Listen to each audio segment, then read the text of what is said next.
সংবাদ সবাইকে স্বাগত জানাচ্ছি। আমি ফিরোজ তোহা। শুরুতে সংবাদ শিরোনাম জানিয়ে দিব সর্বশেষ গুরুত্বপূর্ণ আপডেট সংবাদ। শুরুতে শিরোনাম। বর্তমান সরকার নির্বাচন ব্যবস্থাকে ধ্বংস করে দিয়েছে অভিযোগ করলেন বিএনপির জাতীয় স্থায়ী কমিটির সদস্য ডক্টর আব্দুল মঈন খান। এরপর জানিয়ে দিব কালো টাকার মালিকদের শ্বেতপত্র প্রকাশের দাবি বামজোটের। সাবেক সেনাপ্রধান জেনারেল অবসরপ্রাপ্ত আজিজ আহমেদ এবং সাবেক পুলিশ প্রধান বেনজির আহমেদ সহ ভারতে হত্যাকাণ্ডের শিকার এমপি আনারের ঘটনায় গভীর উদ্বেগ প্রকাশ করে বামজোটের নেতারা বলছেন, এসব ঘটনার মধ্য দিয়ে দুর্বৃত্তায়িত অর্থনীতি এবং রাজনীতির চেহারা যতটুকু ফুটে উঠেছে তা ভয়াবহ। এদিকে রাজশাহীর 2 উপজেলা নির্বাচনে হামলা সংঘর্ষে আহত 13। জানিয়ে দিব ঘূর্ণিঝড় রেমালের কারণে স্থগিত 20 উপজেলার ভোট 9 জুন, বাকি দুটিতে 5 জুন।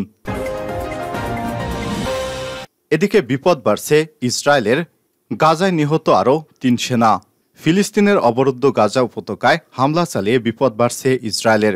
গাজায় যুদ্ধ অপরাধের অভিযোগে ইসরায়েলের প্রধানমন্ত্রী বেঞ্জামিন নেতানিয়াহু সহ শীর্ষ কর্মকর্তাদের উপর গ্রেপ্তারি পরোয়ানার আবেদন করেছে আন্তর্জাতিক আদালত। এবং সর্বশেষ জানিয়ে দিব এরদোয়ানের এক সিদ্ধান্তে ঘুঘুর ফাঁদে ইসরায়েল।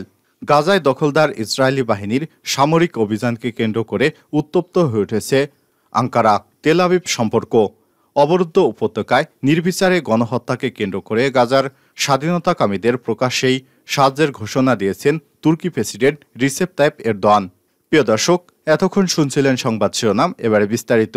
তবে তার আগে অনুরোধ থাকবে, আপনি কোন স্থান থেকে আমাদের সংবাদটি দেখছেন কমেন্ট করে জানিয়ে দিন এই সংবাদ সম্পর্কে আপনার মূল্যবান মতামত। প্রিয় দর্শক, আপনি যদি আমাদের চ্যানেলে নতুন হয়ে থাকেন, ভিডিওটি দেখতে দেখতে চ্যানেলটি সাবস্ক্রাইব করে রাখুন, যাতে করে আমাদের লেটেস্ট আপডেট সংবাদগুলো সবার আগে আপনার কাছে পৌঁছে যায়। এবারে বিস্তারিত।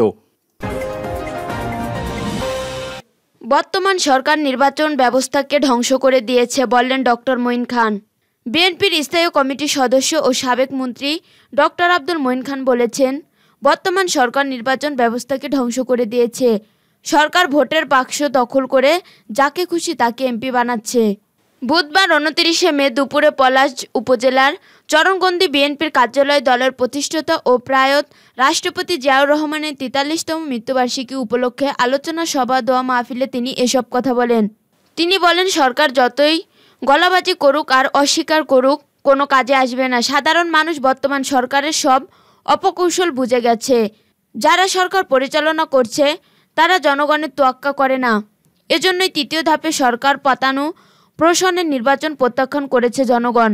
পলাশ উপজেলা ও ঘোড়াশালা পৌর বিএনপির আয়োজনে চরণগন্দিস্থ বিএনপির দলীয় কার্যালয়ের সামনে আলোচনা সভায় সভাপতিত্ব করেন পলাশ উপজেলা বিএনপির সভাপতি এরফান আলী।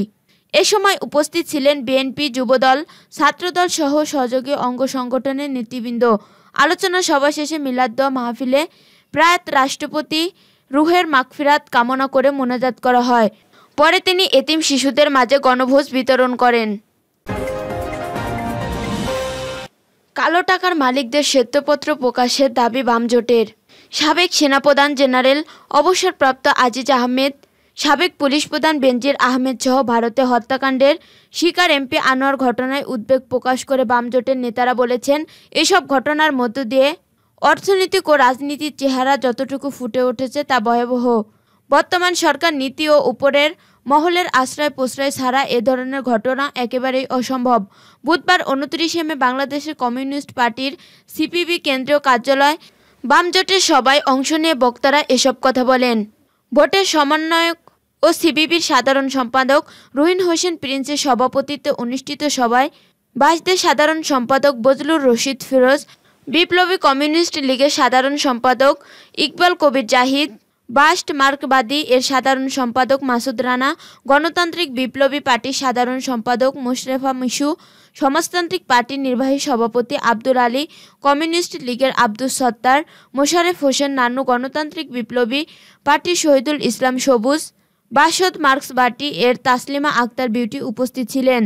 সবাই চলমান কর্তৃত্ববাদী দুঃশাসনের অবসান, পাচারের টাকা, খেলাপি ঋণ, কালো টাকার উদ্ধার, দুর্নীতিবাজদের বিরুদ্ধে ব্যবস্থা গ্রহণ, দ্রব্যমূল্য নিয়ন্ত্রণ, সিন্ডিকেটের বিরুদ্ধে ব্যবস্থা গ্রহণ, মূল্যবৃদ্ধি বন্ধ, দ্রব্যমূল্য নিয়ন্ত্রণ, সারা দেশে রেশন ব্যবস্থা চালুসহ মানুষের চিকিৎসা, শিক্ষা, অন্ন, বস্ত্র, বাসস্থানের নিশ্চয়তা বিধানের দাবিতে গণ আন্দোলন, গণসংগ্রাম গড়ে তুলতে দেশবাসীর প্রতি আহ্বান জানানো হয়। এছাড়া দুঃশাসনের অবসান ও জনমনের সংকট মোচনের দাবিতে আগামী ৮ জুন দেশব্যাপী বিক্ষোভ সমাবেশের সিদ্ধান্ত হয়েছে বামজোটের বৈঠক থেকে। রাজশাহীর ২ উপজেলা নির্বাচনে হামলা সংঘর্ষে আহত ১৩। রাজশাহীর পবা ও মেহেরপুর উপজেলা পরিষদ নির্বাচনকে কেন্দ্র করে ধাওয়া পাল্টা ধাওয়া হামলা ও সংঘর্ষের ঘটনায় অন্তত ১৩ জন আহত হয়েছেন। বুধবার ২৯শে মে এই ২ উপজেলার চেয়ারম্যান প্রার্থীর কর্মী সমর্থকরা বিভিন্ন কেন্দ্রে সংঘর্ষে জড়ালে এ ঘটনা ঘটে। এর মধ্যে মোহনপুর ১২ জন এবং পাবনায় ১ জন আহত হয়। প্রত্যক্ষদর্শীরা জানান, রাজশাহীর পবা উপজেলার পরিলা ইউনিয়নের পরিলা সরকারি প্রাথমিক বিদ্যালয় কেন্দ্রের বাইরে আনারস প্রতীকের প্রার্থী ফারুক হোসেন ডাবুল ও ঘোড়া প্রতীকের প্রার্থী ইমদাদুল হকের সমর্থকদের মধ্যে ভোট দেওয়াকে কেন্দ্র করে বেলা ১১টার দিকে হামলা ঘটনা ঘটে। এতে একজন ছুরি আহত হলে রক্তাক্ত অবস্থায় তাকে উদ্ধার করে দ্রুত রাজশাহী মেডিকেল কলেজ হাসপাতালে পাঠানো হয়। খবর পেয়ে তাৎক্ষণিকভাবে পুলিশ ও বিজিবি ঘটনাস্থলে গিয়ে পরিস্থিতি নিয়ন্ত্রণে আনে। প্রতিপক্ষের হামলায় গুরুতর আহত আব্দুল মমিন পবা উপজেলার পরিলা ইউনিয়নের চকপাড়া গ্রামের মোহাম্মদ শুকটার ছেলে আব্দুল মমিন ঘোড়া প্রতীক নিয়ে চেয়ারম্যান পদে প্রতিদ্বন্দ্বিতাকারী ইমদাদুল হকের সমর্থক। অন্যদিকে রাজশাহীর মোহনপুর উপজেলার সিংহমারা হাটরা মহেশকুণ্ডী কেন্দ্রের বাইরে আনারস ও কাপ প্রিস প্রতীকের চেয়ারম্যান প্রার্থীর কর্মী সমর্থকদের মধ্যে ধাওয়া পাল্টা ও সংঘর্ষের ঘটনা ঘটে। এতে উভয় পক্ষের অন্তত ১২ জন আহত হন। তবে এসব ঘটনার পরেও নির্বিচ্ছিন্নভাবে প্রায় প্রত্যেকটি ভোট কেন্দ্রে ভোট গ্রহণ চলছে।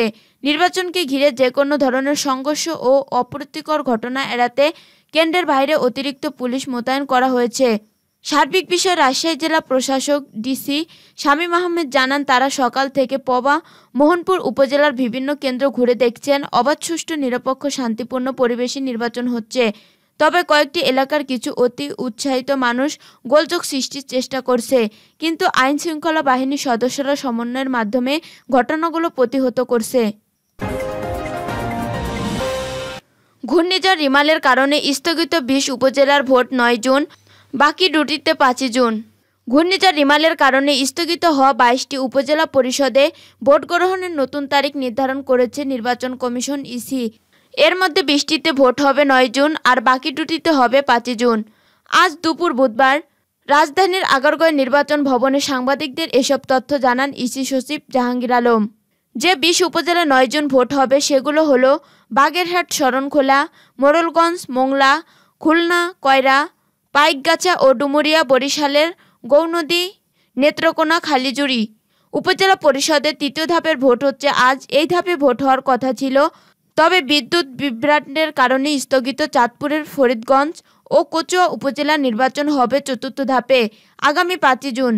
এছাড়া মামলার কারণে স্থগিত থাকা কুমিল্লার চান্দিনা উপজেলায় একই দিনে ভোট হবে। বিপদ বাড়ছে ইসরায়েলের, গাজায় নিহত আরও ৩ সেনা। ফিলিস্তিনের অবরুদ্ধ গাজা উপত্যকায় হামলা চালিয়ে বিপদ বাড়ছে ইসরায়েলের। গাজায় যুদ্ধাপরাধের অভিযুক্ত ইসরায়েলের প্রধানমন্ত্রী বেঞ্জামিন নেতানিয়াহু সহ শীর্ষ কর্মকর্তাদের উপর গ্রেপ্তারি পরোয়ানার আবেদন করেছে আন্তর্জাতিক আদালত। এছাড়া একে একে মিত্রদের সমর্থন হারাচ্ছে দেশটি। চারদিক থেকে যখন ইসরায়েল বিচ্ছিন্ন হয়ে পড়ছে, তখন যুদ্ধক্ষেত্র থেকেও দুঃসংবাদ পাচ্ছে ইসরায়েল। দেশটির সংবাদ মাধ্যম টাইমস অব ইসরায়েল জানিয়েছে, গাজায় ইসরায়েলের আরও ৩ সেনা নিহত হয়েছে। ইসরায়েলের প্রতিরক্ষা বাহিনী IDF জানিয়েছেন, দক্ষিণ গাজায় লড়াইয়ের সময় তাদের সেনা নিহত হয়েছে। তারা সকলে স্টাফ সার্জেন্ট পদমর্যাদার। IDF-এর এক বিবৃতিতে বলা হয়েছে, গাজার দক্ষিণাঞ্চলে সামরিক অভিযানের সময় তারা নিহত হয়। এ সময় আরও 3 সেনা গুরুতর আহত হয়েছে, তবে এ বিষয়ে বিস্তারিত কোনো তথ্য পাওয়া যায়নি। ইসরায়েলের সরকারি সম্প্রচার মাধ্যম ক্যান রেডিও জানিয়েছেন, রাফার একটি ভবনে ডিভাইস বিস্ফোরণ ঘটেছে। এতে ওই 3 সেনা নিহত হয়েছে। এ সময় আরও 3 জন গুরুতর আহত হয়েছে। গাজায় নিহত সেনা হল শিমশিতের স্টাফ সার্জেন্ট আলীর গলিলাভ, মিডরেশেত বেন গুন্টিয়ান স্টাফ সার্জেন্ট ডেরি বার এবং জোফারের স্টাফ সার্জেন্ট হিদো আপেল। তারা সকলে নেহাল ব্রিগেডের 50তম ব্যাটালিয়নের সদস্য ছিলেন।